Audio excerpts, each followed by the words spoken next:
โยมอยู่วัดแม่ขจานนะ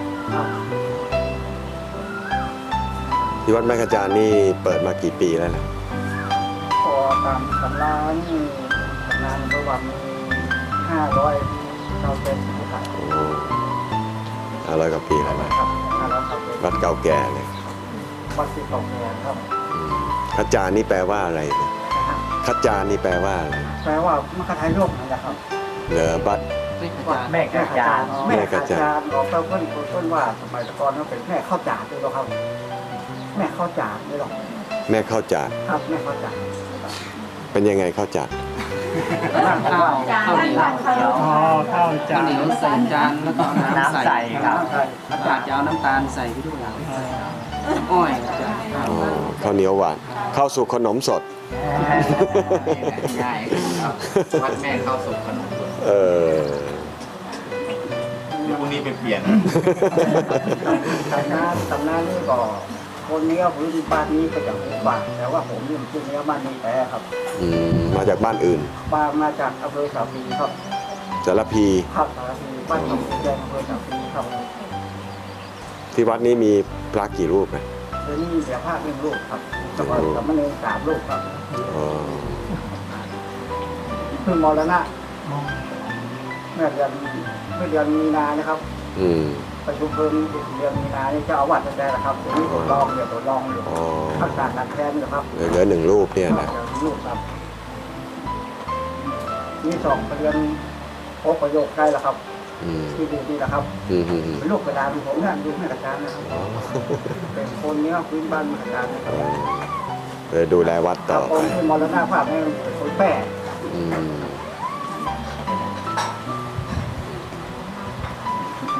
ทีนี้โยมอายุเท่าไหร่แล้วเนี่ยอันนี้ผม69ครับอะไรนะ69ครับแล้วทำที่วัดขจานมากี่ปีแล้วเป็นมรรคทายกวัดขจานมากี่ปีแล้วได้17 ปีมานะครับ11 ปีมานะครับ11 ปีถ้าเป็นพระก็เป็นเถระแล้วเนี่ยเกิน10 ปีแล้ว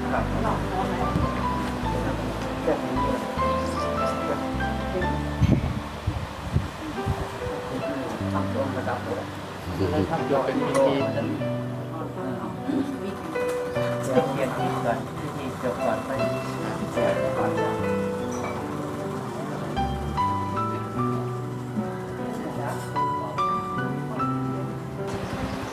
ต่อไปก็เชิญทุกท่านครับกราบคำบูชาพระรัตนตรัยไหว้พระกรรมฐานศีล 5นะครับนินาสังกายนาโอนทางนาภิปุตยามายิมินาสังกายนาธรรมังนาภิปุตยามายิมินาสังกายนาสังฆังภิปุตยามาอะระหังสัมมาสัมพุทโธภะคะวาพุทธังภะคะวันตังอะภิวาเทมิสวากขาโตภะคะวะตาธัมโมธัมมังนัมมัสสามิสุปฏิปันโนภะคะวะโตสาวกสังโฆสังฆังนะมามิ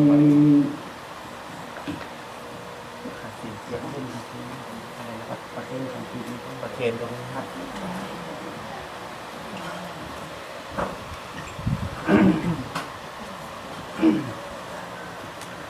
มะยังพันเตติสาลาเนนะสานาปัญจศีลานิยาจามา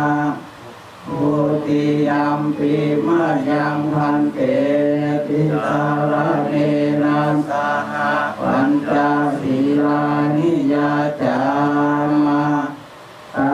ติยัมปิมะยังพันเต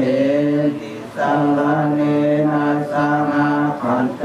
ศีลานิยาจามา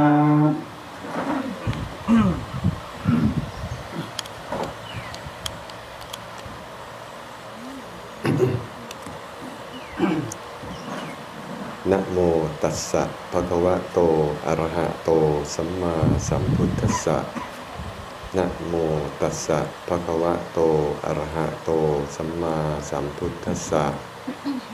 นะโมตัสสะภะคะวะโตอะระหะโตสัมมาสัมพุทธัสสะ นะโมตัสสะภะคะวะโตอะระหะโตสัมมาสัมพุทธัสสะนะโมตัสสะภะคะวะโตอะระหะโตสัมมาสัมพุทธัสสะนะโมตัสสะภะคะวะโตอะระหะโตสัมมาสัมพุทธัสสะ พุทธังสรณังคัจฉามิ พุทธังสรณังคัจฉามิ ธัมมังสรณังคัจฉามิ ธัมมังสรณังคัจฉามิ สังฆังสรณังคัจฉามิ สังฆังสรณังคัจฉามิ ทุติยัมปิพุทธังสรณังคัจฉามิ ทุติยัมปิพุทธังสรณังคัจฉามิ ทุติยัมปิธัมมังสรณังคัจฉามิ ทุติยัมปิธัมมังสรณังคัจฉามิ ทุติยัมปิสังฆังสรณังคัจฉามิ ทุติยัมปิสังฆังสรณังคัจฉามิ ตติยัมปิพุทธังสรณังคัจฉามิ ตติยัมปิพุทธังสรณังคัจฉามิ ตติยัมปิธัมมังสรณังคัจฉามิ ตติยัมปิธัมมังสรณังคัจฉามิ ตติยัมปิสังฆังสรณังคัจฉามิ ตติยัมปิสังฆังสรณังคัจฉามิ ติสรณคัมมนังนิติตัง อาพันเต ปานาติปาตาเวรมณีสิกขาปะทังสมาธิยามิ ปานาติปาตาเวรมณีสิกขาปะทังสมาธิยามิ อทินาทานาเวรมณีสิกขาปะทังสมาธิยามิ อาทินนาทานาเวรมณีสิกขาปะทังสมาธิยามิ กาเมสุมิจฉาจาราเวรมณีสิกขาปะทังสมาธิยามิ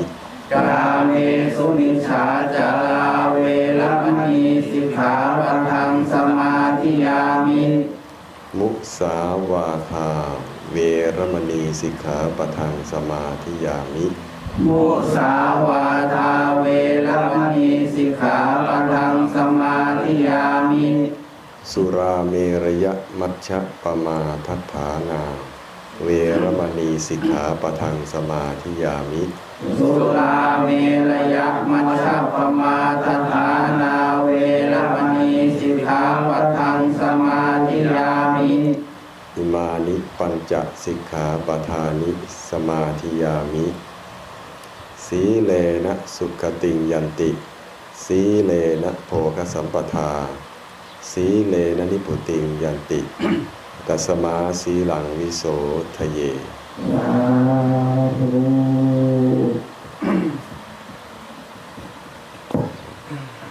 ทำต่อ โมมาจารุกาธิปติตังปฏิกตันทริยันทิวลัง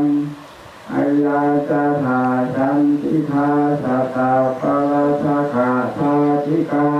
มเทเสตุธรรมังอนุกัมปิมังปัจจังอรสตังกโรมา ก็ขอเจริญธรรมผู้ใฝ่ในธรรมทั้งหลายทุกคนทั่วที่มาอยู่นะเนินเขาแห่งนี้นะ ที่นี่ เช้าคงอากาศดีนะแต่ช่วงเที่ยงนี้ก็ไม่แน่นะ ในโลกนี้มันก็มีอย่างนี้แหละนะ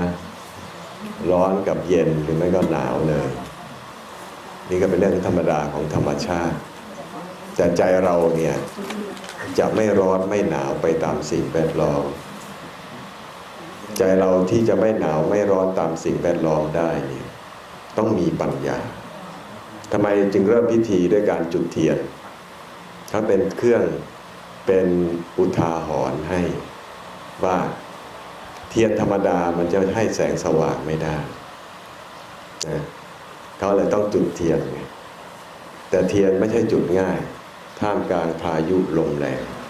พายุลมแรงนี่คืออะไรก็คือโลกียสุขทั้งหลายที่เราติดเรายึดนั่นแหละพอติดไปแล้วเดี๋ยวก็ดับไปละนะ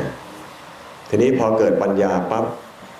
ก็ให้มีจิตใจที่นอบน้อมต่อพระพุทธพระธรรมพระสงฆ์โดยให้ยึดพระพุทธเจ้าเป็นหลักใหญ่จึงพระท่านจึงให้นะโมตัสสะภะคะวะโตอะระหะโตสัมมาสัมพุทธัสสะหมายความว่าให้นอบน้อมต่อพระพุทธเจ้าจิตใจที่นอบน้อมนั้นเหมือนที่ลุ่มจะปลูกอะไรก็งดงามจะปลูกปัญญาก็ปลูกง่ายนะปลูกป่าก็ปลูกง่ายนะแต่บนที่ดอนนะที่นี่จะปลูกอะไรก็ยากหน่อยนะเพราะน้ำไม่ค่อยถึงนะใช่ไหมแห้งแล้งงั้นคนจึงชอบจะไปอยู่ในที่ลุ่มมากกว่านะแต่ในโลกนี้แต่นาก็ล้วนอนิจจังทั้งสิ้นนั่นแหละนะไม่ว่าที่ใดๆก็ตามแต่มีทั้งจุดดีและจุดเสียแต่นี่แหละคนเราถ้ามีจิตใจที่เป็นที่ลุ่มเนี่ยมันจะสะดวกกว่าเหมือนวิญญาณเราเนี่ยที่มีจิตใจที่นอบน้อมก็จะรับคุณงามความดีอะไรได้ง่ายกว่าจิตใจที่เหมือนที่ดอนมันก็กระด้างนะลักษณะของการกระด้างนั้นเป็นลักษณะอย่างไรลักษณะที่ใครว่าอะไรก็ไม่ได้ใครติอะไรก็ไม่ได้ใครแนะอะไรก็ไม่ได้ใครบอกอะไรก็ไม่ได้สังเกตดูบ้านไหนมีคนอย่างนี้อยู่แค่1 คนเนี่ยโอ้โหหนักใจกันทั้งบ้านอาตมาเคยไปบ้านโยมโอ้โหว่าคนนี้ไม่ได้เลยบอกไม่ได้เลยนะหนักใจกันทั้งบ้านเลยแต่คนนั้นไม่เคยรู้ตัวว่าคนอื่นเขาหนักใจกันทั้งนั้นคนแค่บอกไม่ได้เตือนไม่ได้เท่านั้นแหละนี่แสดงว่าเขาไม่มีจิตใจที่นอบน้อมต่อคำสอนของพระพุทธเจ้านะถ้าคนมีจิตใจที่นอบน้อมแล้วเขาจะมีปรโตโคสะและโยนิโสมนสิการเป็นคนที่ว่าง่ายสอนง่ายตรงจุดนี้แต่เนื่องจากว่าเราปล่อยปละละเลยในชีวิตจิตวิญญาณตัวเองเอาแต่ใจตัวมามากใครว่าอะไรก็เจ็บปวดเศร้าไม่สบายใจนะแต่ถ้าจริงไม่ใช่ตัวเรานะถ้าเราศึกษาธรรมะให้ละเอียดละออกดังนั้นการที่เราจุดประทีปเนี่ยก็เป็นเครื่องบ่งชี้ว่าความสุขความทุกข์ในโลกนั้นนะเรายังไม่มีความเข้าใจในการจากนั้นต้องเข้าหาพระพุทธเจ้าคนที่เข้าหาพระพุทธเจ้านั้นก็จะมีความเข้าใจว่าเราต้องมีความตรัสรู้ของพระพุทธเจ้าในคำสอนพระพุทธเจ้าและในการประพฤติปฏิบัติตามคำสอนของพระพุทธเจ้าซึ่งไม่จำเป็นว่าจะต้องเป็นพระสงฆ์ที่นั่งอยู่ที่นี้หรือที่ใดๆก็ตามแต่นะแต่อยู่ที่ตัวเราได้ปฏิบัติตามคำสอนของท่านถ้าอาตมานั่งตรงนี้แต่อาตมายังฆ่าสัตว์ยังไม่มีศีลมีธรรมไม่เชื่อฟังตามคำสอนของพระพุทธเจ้าแต่โยมมัคคทายกปฏิบัติตามคำสอนของพระพุทธเจ้ามากกว่าใครคือพระสงฆ์ที่แท้จริงใช่ไหมอาตมาก็ได้เพียงแค่เป็นสมมุติสงฆ์เท่านั้นเองแต่ผู้ปฏิบัติจริงนั้นนี่แหละคือสุปฏิปันโนที่แท้ถ้าปฏิบัติได้มากก็เป็นพระสงฆ์องค์ใหญ่ๆหน่อยถ้าปฏิบัติได้น้อยก็เป็นพระสงฆ์องค์เล็กๆแล้วแต่ข้อวัดปฏิบัติหรือการกระทำของตัวเองพอมีความเชื่อในคำสอนของพระพุทธเจ้าเชื่อในพุทธพระธรรมพระสงฆ์แล้วตรงจุดเนี้ยโอ้โหกว่าจะมาให้ศีลนี่ให้ศีลให้ธรรมนี่ไม่ใช่ง่ายๆนะต้องอาราธนาแล้วนะต้องนะโมตัสสะภะคะวะโตแล้วก็พุทธังธัมมังสังฆังแล้วก็ไม่พอนะต้องทุติตตินะข้าพเจ้าน้อมแล้วนะพร้อมจะรับฟังแล้วนะต้องตั้งใจให้มั่นไม่งั้นเทียนดับง่ายๆนะถ้าใจเราไม่น้อมให้จริงๆแล้วคนทั่วไปถ้าพระเจออยู่ข้างถนนเอามาฟังรับศีลหน่อยสิ มันก็ไม่ได้นะเพราะไม่มีศรัทธาไม่มีใจที่นอบน้อมเพียงพออย่างเนี้ยโยมจุ๋มมีจิตศรัทธามีความนอบน้อมอย่างนี้ก็จะเทศนาให้ได้เพราะมีจิตที่นอบน้อมนะโมตัสสะอยู่แล้วศรัทธาในพระเจ้าศรัทธาในพระธรรมศรัทธาในพระสงฆ์เมื่อนอบน้อมพอแล้วสิ่งที่พระท่านสอนไม่ว่าวัดไหนไม่ว่าที่ไหนก็ตามแต่ไม่ว่างานไหนก็ตามแต่นะท่านก็จะต้องปานาติปาตาเวรมณีสิกขาปะทังสมาธิยามิเมื่อกี้ที่เราสวดไปแล้วทั้ง5 ข้อใช่ไหมให้เกิดปัญญาว่าอย่าเห็นแก่ตัวจนกระทั่งไปฆ่าเขาเบียดเบียนเขาแม้แต่สัตว์ตัวเล็กๆเนี่ยก็อย่าไปสะสมมันนะแต่ก่อนนี้มาก็ฆ่าสัตว์เล็กสัตว์น้อยเก่งเหมือนกันยิ่งอยู่กรุงเทพเนี่ยยุงเยอะนะพัวมันยังไม่ทันจะกัดเลยเรารีบวิ่งตามตบมันแล้วอะไรอย่างเงี้ยนะไดก้อนDDT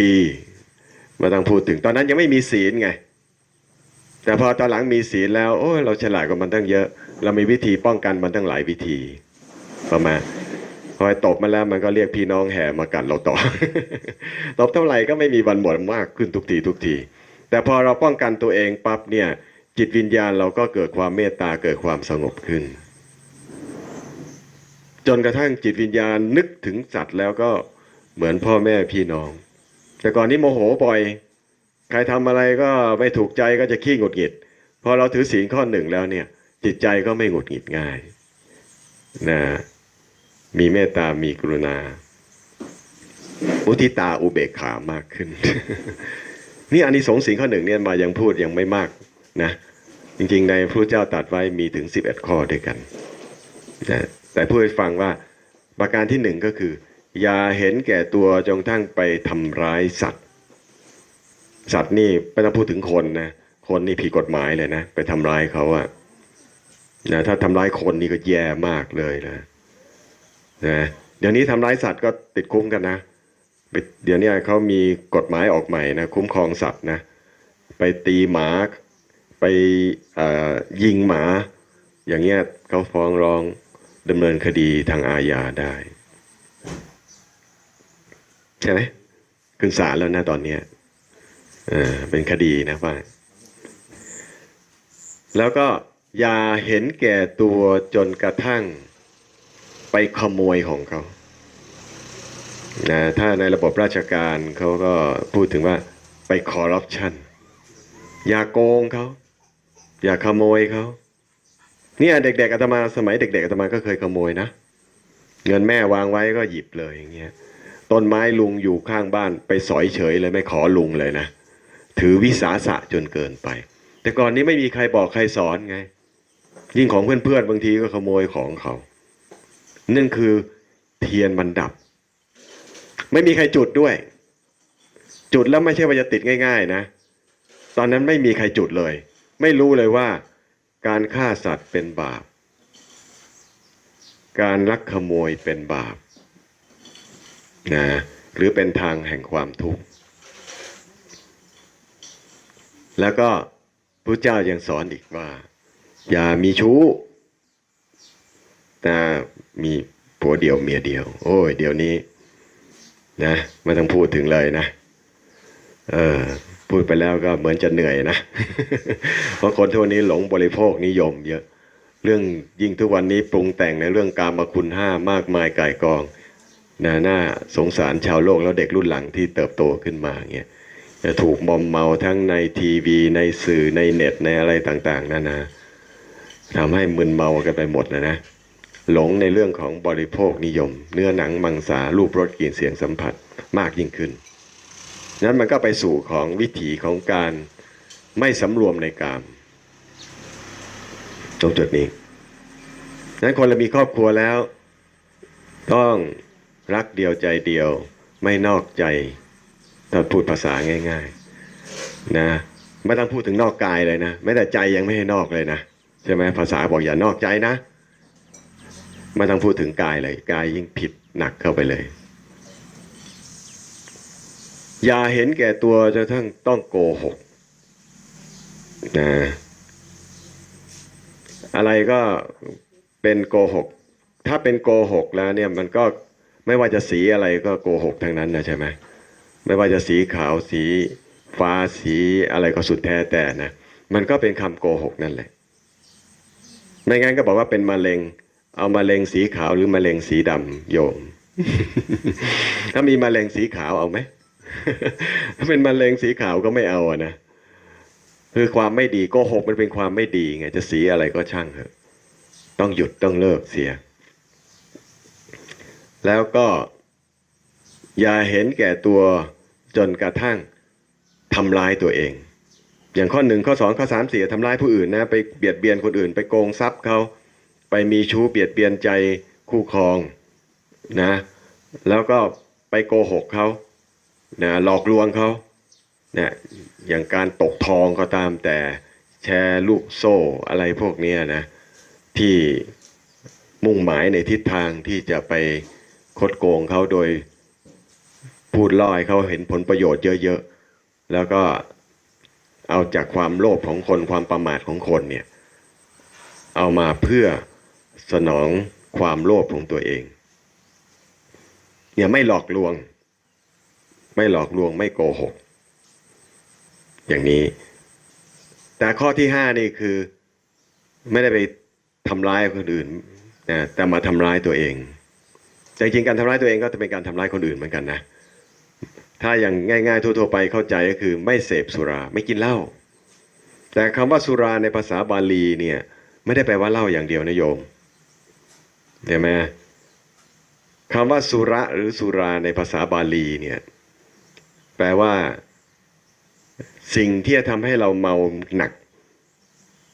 นะที่มันเกินมาตรฐานของชีวิตนะคนเรามันก็เมาทั้งหลายอย่างนะใช่ไหมโอเคเมาเงินยังไม่ผิดศีล 5นะเมาอาหารก็จะไม่ผิดศีล 5นะแต่ต้องมีขอบเขตเหมือนกันนะแต่คงไม่อธิบายรายละเอียดในแค่นี้แต่ว่าเมาเหล้านี่โอ้ไม่ไหวเลยสาหัสเลยแต่ในศาสนาพุทธไม่ได้แค่เหล้าอย่างเดียวอาตมาเคยเจอโยมเขาบอกว่าเอาโยมสูบบุหรี่ก็ผิดศีลข้อ 5นะบอกท่านไม่เห็นศีล 5สอนไว้เลยบุหรี่เวรมณีมีแต่สุราเมรยะมัชฌะปมาทฐานาเวรมณี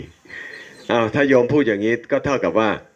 พวกโคเคนผงขาวยาเสพติดไม่เวรมณีเพราะนั้นไม่มีเขียนไว้นี่แสดงว่าโยมแปลผิด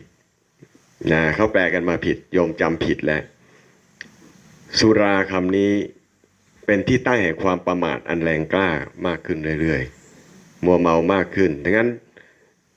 ศีลข้อ 5จึงให้เว้นเสียไม่ใช่เฉพาะเหล้าอย่างเดียวบุหรี่ยาเสพติดหรืออบายมุข 6นั่นแหละเคยศึกษามาอบายมุข 6นะรวมทั้งการคบมิตรชั่วด้วย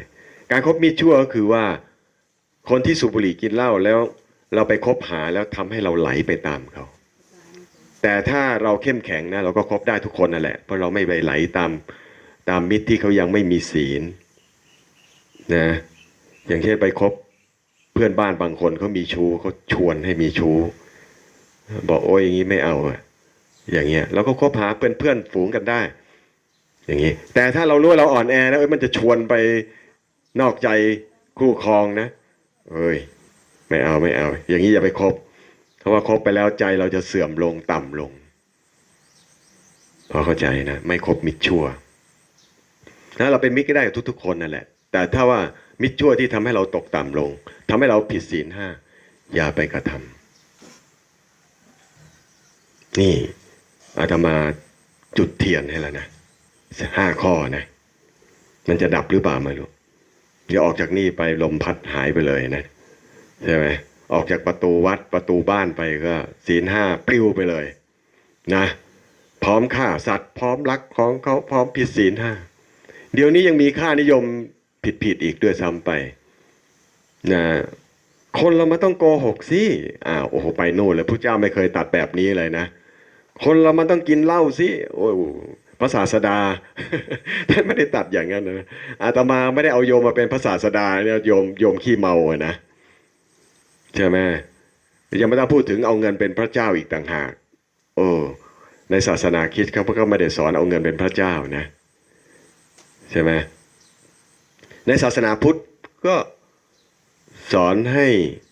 เราเอาคุณงามความดีเนี่ยเป็นที่พึ่งอย่างน้อยถ้าฐานคฤหัสถ์นั้นก็เอาศีล 5เป็นจุดหมายของชีวิตตัวนี้คนเราที่ทุกข์กันเรื่องนั้นเรื่องนี้สารพัดอย่างเพราะศีล 5ไม่ค่อยบริสุทธิ์เท่าไหร่หรอกถ้าคนเรามีศีลดีแล้วอย่างน้อย5ข้อเนี่ยเขาจะพ้นนรกขึ้นมาระดับหนึ่งจะมีความสุขความสบายแต่ก็ยังทุกข์อยู่อีกนะยังทุกข์อยู่อีกแต่ว่าก็พ้นขึ้นมาในระดับหนึ่งแล้วพ้นอบายแล้วคือมันสบายขึ้นแล้วอบายคือไม่สบายแต่ถ้ามีศีล 5แล้วจะสบายขึ้นแต่ใหม่ๆถ้าคนที่ติดแล้วก็ไม่ค่อยสบายเหมือนกันนะอย่างคนที่ติดเหล้าอย่างเงี้ยโอ้โหตอนเลิกใหม่ๆทรมานสาหัสเลยยิ่งติดบุหรี่ก็เหมือนกันนะยังประทับใจสอนท่าจินดานะเคยสูบวันละ9 ซองโอ้โหสูบยังไงสูบวันละ9 ซองงั้นโยมที่ไม่ติดถึง9 ซองนะเลิกได้ง่ายเพราะขนาด9 ซองยังเลิกได้เลยแล้วตอนแรกสอนอาสนะจินดาเขาให้สัมภาษณ์เลยว่าเขาก็อายุยืมกันนะไม่ต่ำกว่า80นะเขาบอกเขาไม่เลิกหรอก สูบมาถึงขั้นดีแล้วเนี่ยนะไม่เป็นไรเลยนะแต่ตอนหลังสุดท้ายเขาก็เลิกนี่ถ้าเขาไม่สูบตั้งแต่ทีแรกเนี่ยอายุเขาจะยืนมากกว่านี้แต่พูดไปแล้วเนี่ยคนเราก็ยังมีวิบากกรรมในเรื่องอื่นอีกต่อไปดังนั้นคนที่มาพบพระพุทธศาสนาเนี่ยพระเจ้าจะสอนเรื่องศรัทธา4คือ1ศรัทธานี่แปลว่าความเชื่อให้เชื่อใน1กรรมศรัทธาคือเชื่อในเรื่องของกฎแห่งกรรมว่ากรรมหรือการกระทำนั้นเนี่ยไม่ว่าเราทำอะไรไปก็ตามแต่เนี่ยย่อมมีผลต่อจิตใจของตัวเรา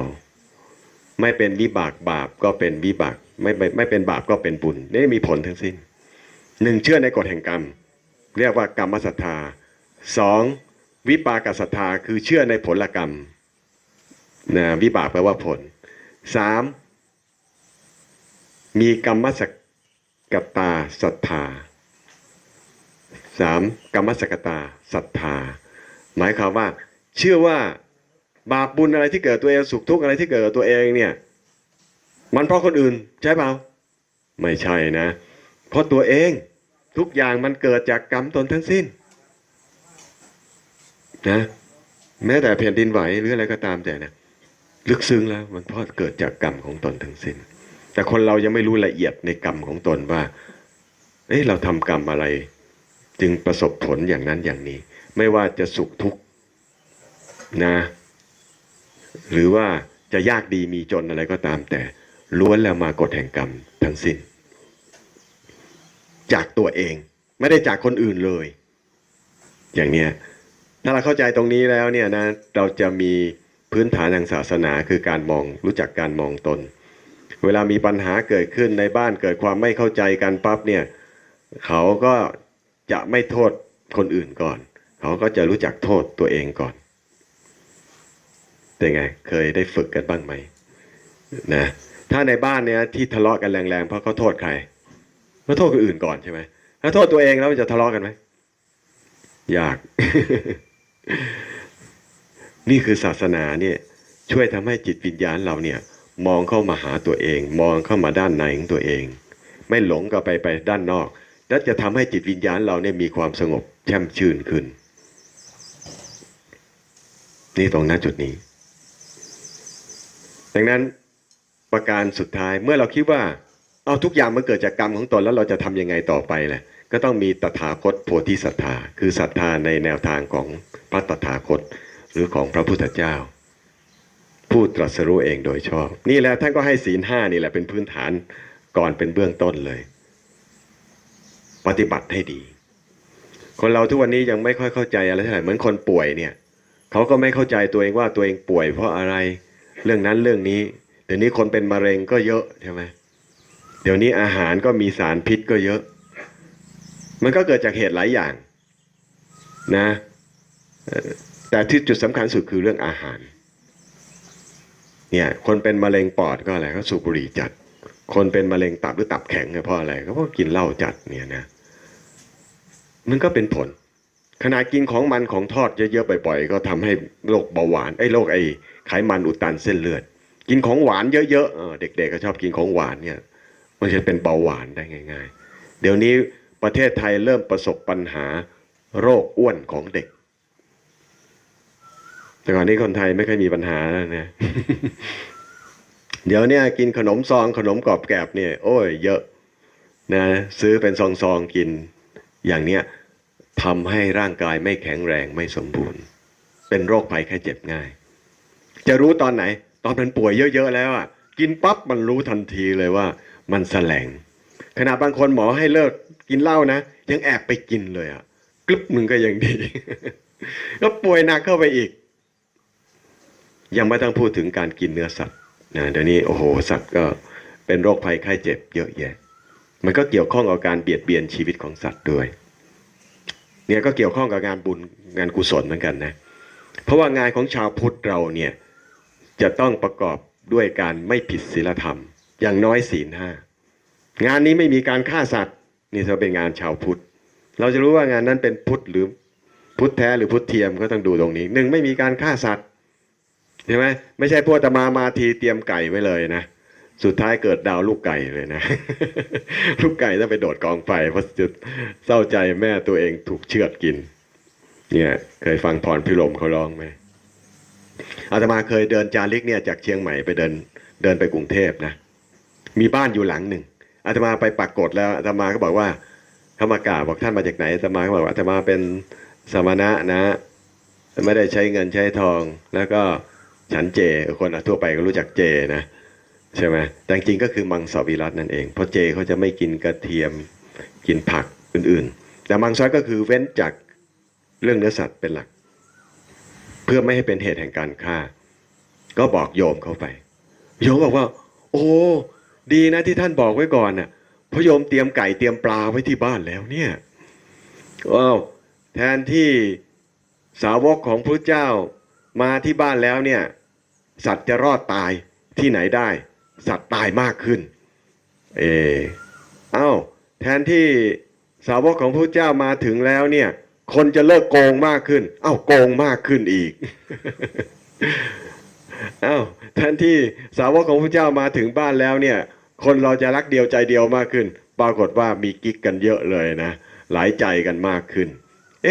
อย่างนี้สงสัยมาผิดที่แล้วเนี่ยนะแต่ถ้ามาอยู่ๆแล้วทำให้คนเราลดจากการฆ่าจากการเบียดเบียนจากการโกงจากการมีชู้จากการโกหกพกลมเอาแต่ใจตัวเองแล้วมาแล้วก็ทำให้คนเลิกอบายามุขได้เลิกบุหรี่เลิกเหล้าได้เป็นหมู่บ้านปลอดอบายามุขเดี๋ยวนี้รัฐบาลก็ให้รางวัลเลยนะแม้แต่ผู้ปฏิบัติหน้าที่แทนพระสังฆราชเนี่ยนะท่านยังเน้นเรื่องหมู่บ้านศีล 5เลยใช่ไหมโอ้โหมันไม่ใช่หากันได้ง่ายๆเลยนะไม่รู้หมู่บ้านนี้บ้านไหนที่เลิกอบายามุขได้บ้างเนี่ย เอาไปติดเลยนะบ้านนี้เลิกอบายามุขได้อย่าว่าแต่อบายามุขเลยทุกวันนี้โอ้โหไปถึงยาเสพติดเลยจับกันทุกวันนะเพราะคนเราเนี่ยนี่แหละไฟมันดับถ้าหากว่าติดปัญญาเกิดแล้วเนี่ยก็จะไม่ดับง่ายนะแต่อย่าไปมองว่าถ้าเทียนดับแล้วโอ้ยมันคงแย่แล้วมั้งมันก็เทียนแค่ดับเฉยๆแต่เรายังมีศีล 5อยู่ไม่เป็นไรแต่ถ้าเทียนติดแต่เดี๋ยวปั๊บเราไปกินเหล้าแล้วนั่นระดับแล้วใช่ไหมมันไม่ได้อยู่ที่เทียนมันอยู่ที่การกระทำของตัวเองอันนี้เป็นเพียงอุบายวิธีที่อธิบายให้เกิดปัญญาได้โดยง่ายนะแต่โดยความจริงจะไม่ต้องจุดก็ไม่มีปัญหาอะไรแต่มันเป็นความหมายที่ให้เข้าใจสื่อเข้าไปถึงทางด้านจิตวิญญาณนั่นเองตรงจุดเนี้ยจึงมีพิธีนี้นี่ยังเตรียมน้ำมนต์มาให้ด้วยนะเนี่ยใช่ไหมเนี่ยนะอาตมากำลังรดน้ำมนต์อยู่มนต์แปลว่าความรู้ถ้ารดนี้ก็เปียกเฉยๆยิ่งคนเป็นหวัดนี่ยิ่งเป็นหวัดหนักเข้าไปอีกนะจริงๆแล้วนี่ก็มาจากลัทธิพราหมณ์สินจนยันไฟนี่คืออัคคียันเดี๋ยวนี้ประเทศจีนซึ่งเป็นต้นตำรับแห่งการเผาตรุษจีนศาสตร์จีนนะ เผากระดาษเงินกระดาษทองในเมืองใหญ่ๆเซี่ยงไฮ้หรืออะไรพวกเนี้ยนะปรากฏว่าตอนนี้อากาศเป็นพิษเกินมาตรฐานอย่าว่าแต่ประเทศจีนเป็นไงเชียงใหม่โอ้โหแย่เลยนะเขาจะหนีไปต่างจังหวัดกันแล้วอะ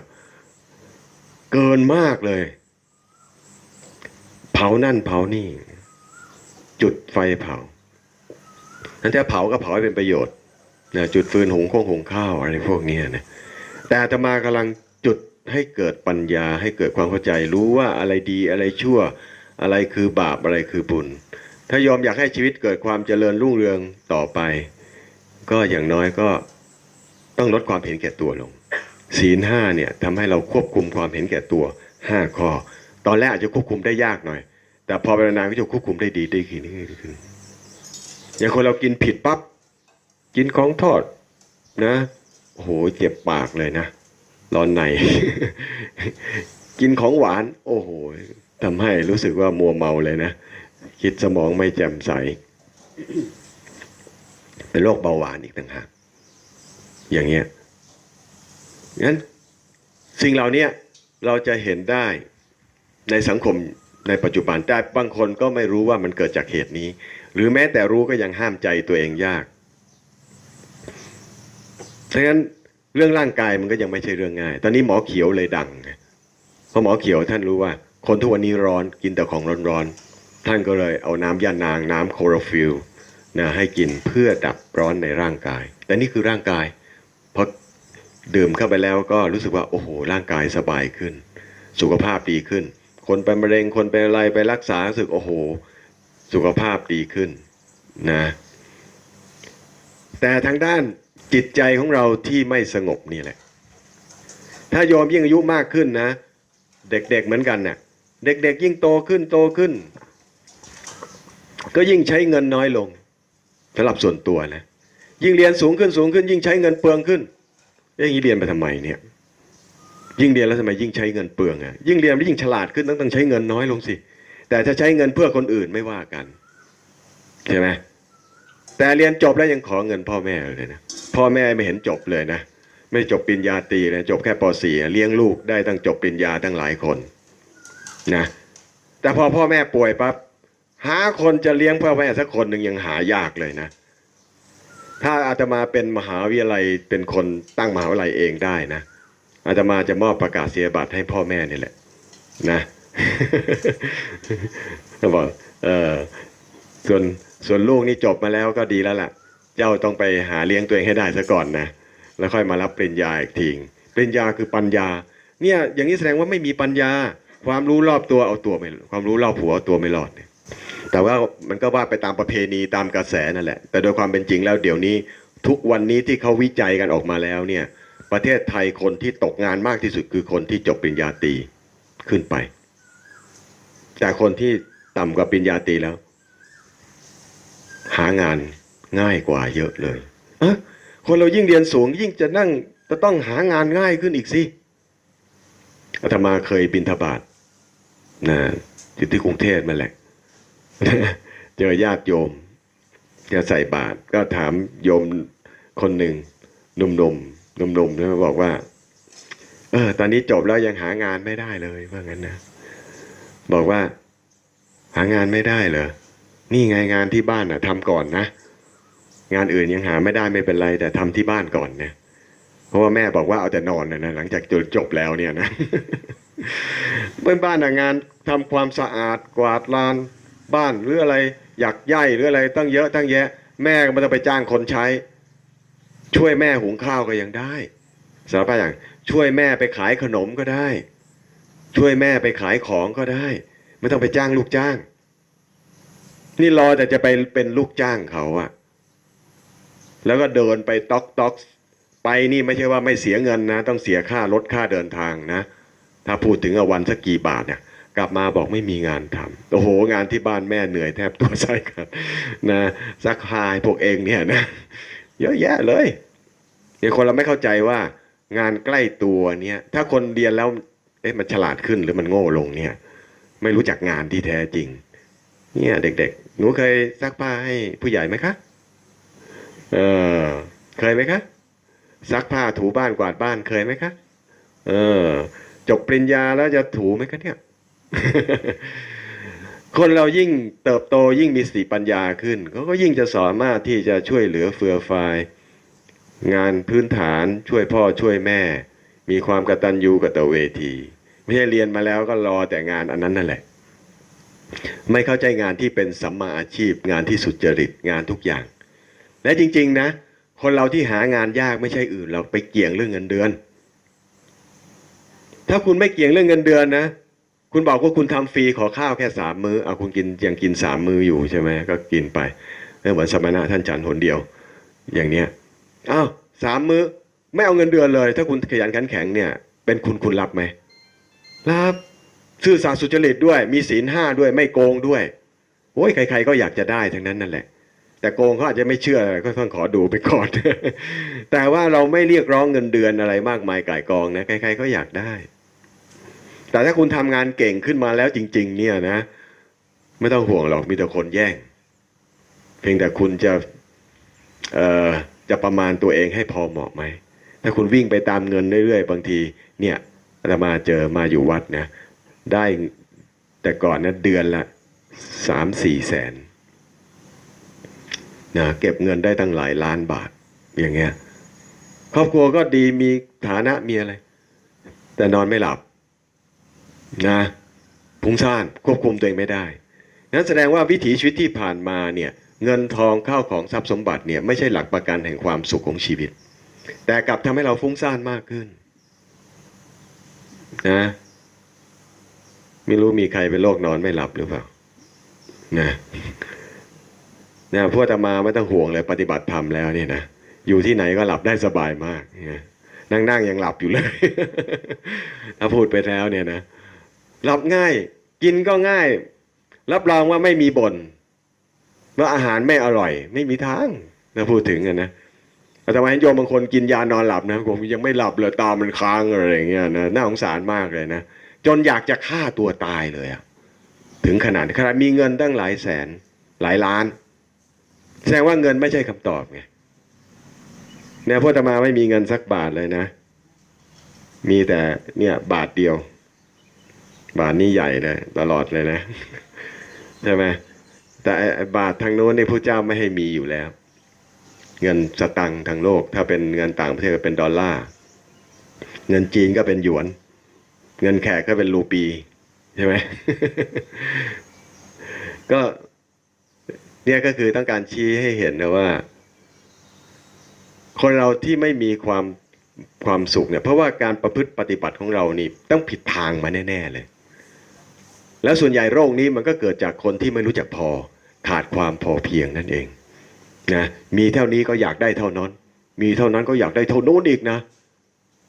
เนี่ยทำให้เราเกิดความทุกข์ขึ้นแล้วชอบเปรียบเทียบทำไมมาเปรียบเทียบกับพระบ้างอะกับสมณะนั่นไม่มีเงินมีทองท่านยังอยู่ได้เลยอะเรากำลังคิดไปหามากขึ้นอ้าวเราจะมีความสุขจริงหรืออะไรประมาณนั้นนะเนี่ยมารับกิจนิมนต์มาทำบุญบ้านไม่ไปทำบุญที่บ้านนะทำบุญกับคนนี่เลยนะใช่ไหม คนเนี่ยถ้าติดปัญญาเกิดแล้วเนี่ยนะวัตถุจะเสื่อมสลายไปเราก็ยังมีความสุขเพราะสิ่งเหล่านี้ต่อให้เรางดงามแค่ไหนสุดท้ายไม่มันจากเราก็จากมันอย่างที่เนปาลเนี่ยนะตึกถล่มมันก็จากเราไปใช่ไหมถ้าเรายังรอดอยู่นะแต่บางทีบ้านยังดีอยู่แต่เราไปธุระที่อื่นพอดีมันแผ่นดินไหวพอดีเราตายนี่เราจากมันหรือออกไปเกิดอุบัติเหตุเชียงใหม่นี่เกิดอุบัติเหตุไม่น้อยนะถ้าพูดถึงเนี่ยช่วงสงกรานต์ที่ผ่านมาเนี่ยคือขึ้นอันดับต้นๆเลยแหละจะเห็นได้ว่าหลักประกันความสุขของชีวิตจริงๆตรงนี้แหละก็คือทิศทางที่พระเจ้าท่านสอนถ้าเรายิ่งอายุมากขึ้นนะเราเป็นคนที่ว่าไม่ได้เตือนไม่ได้หลงวัตถุมากขึ้นกินใช้เปลืองขึ้นนะฟุ้งซ่านมากขึ้นโลภโกรธหลงมากขึ้นก็แสดงว่าวิถีชีวิตที่ผ่านมาต้องมีอะไรผิดปกติต้องทบทวนตัวเองแหละ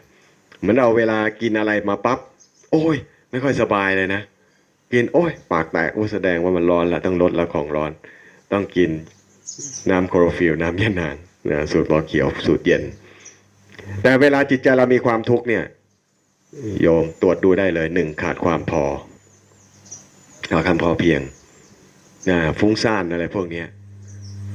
อย่างน้อยสิ่งที่จะทำให้เราควบคุมอารมณ์ได้ดีขึ้นโยมต้องละความเห็นแก่ตัวให้ได้5 ข้อหรือศีล 5อย่างที่พระคณายกได้ขอศีลไป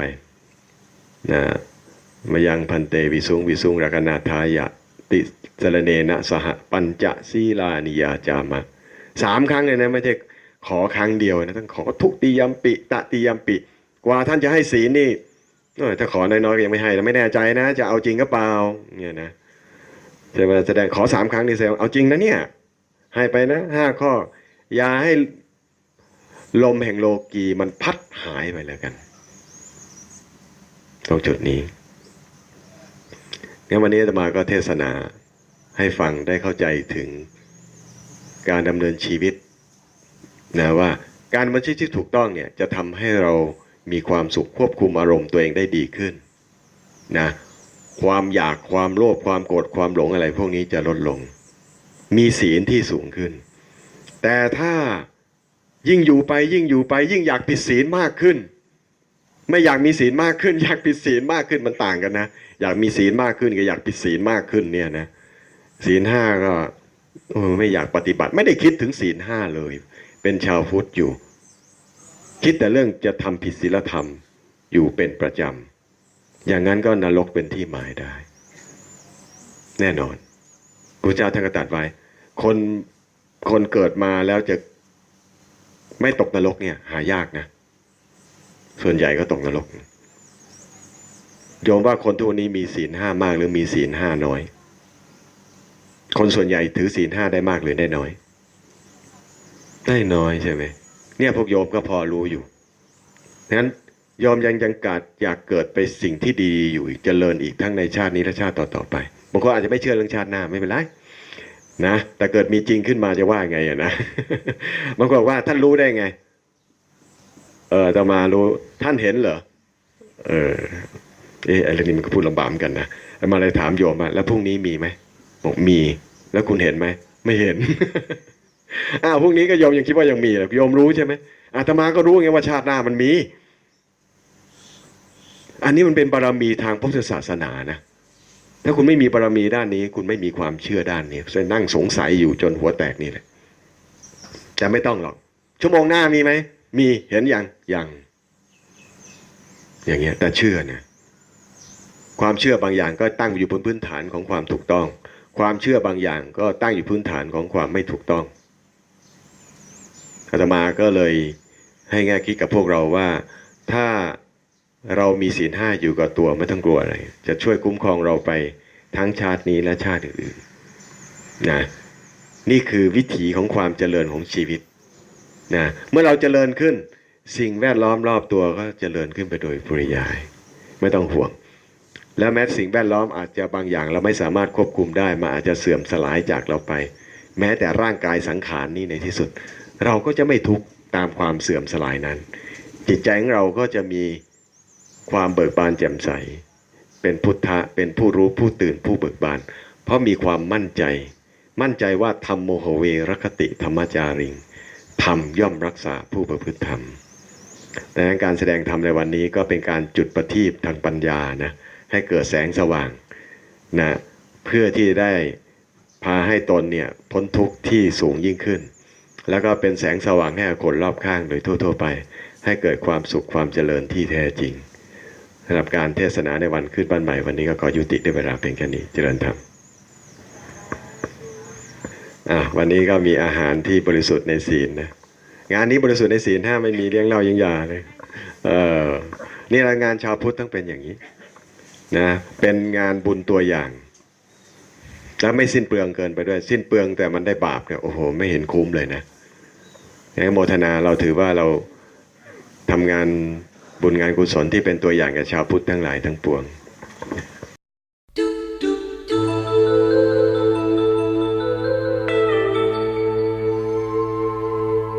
do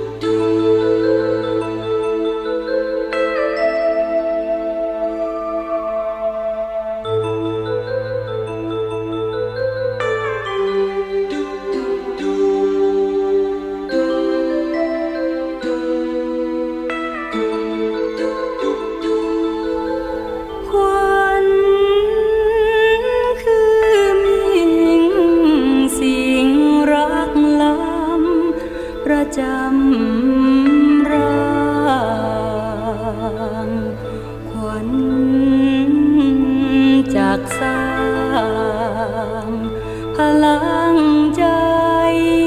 ให้คงมันควันสิ่งนี้ที่ทุกผู้รู้สำคัญควันคิดเพียงแจกกันกับควันก่อเองควันใดที่ดี ถ้าหากเป็นควันเขาเจิมจุนเรียกคอมันก็เป็นควันเสริมเติมต่อเพียงสวาดสีแต่หากต้นก่อต้นแกร่งแต่งกรรมให้ดีเพียรทวีมีสินขันจากควันยืน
เจิมจนเรียกคอ